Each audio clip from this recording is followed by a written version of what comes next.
I honestly didn't believe the demo. One photo, click a button, and somehow you end up with a usable 3D model? Come on. We've all seen AI demos that look incredible until you actually try them yourself. So before getting excited, I wanted to answer one simple question. Is this something I'd actually use, or is it another AI trick that looks good for 30 seconds? The first thing I did wasn't look for perfect results. I actually looked for mistakes, weird edges, missing details, strange shapes, because that's usually where these tools fall apart. And to be fair, Hi3D AI isn't magic. If your photo is blurry, badly lit, or the object is hidden from the camera, the AI doesn't suddenly invent perfect details. Garbage in, garbage out. That's still true. But here's where I started changing my mind. When I used a clean, high-quality image, the results came back much better than I expected. Not perfect, but definitely good enough to become a starting point.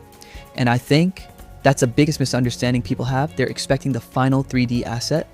What they're really getting is something that saves them from building everything from zero. That changes who this tool is for. If you're a game developer making production-ready characters with every tiny detail modeled perfectly, you'll probably still spend time refining the result.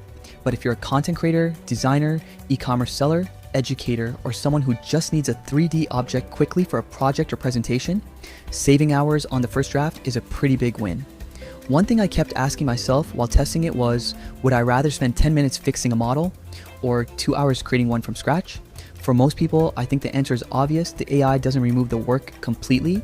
It removes the slowest part of the work. So, can one photo become a real 3D model? Yeah, surprisingly, it can. The better question is whether that model is good enough for your project. And that's going to be different for everyone watching this. If you need absolute perfection, you'll still have some editing to do.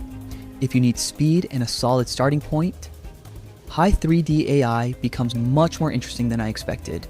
Now, let me ask you something. If you could turn one real-world object into a 3D model today, what would it be?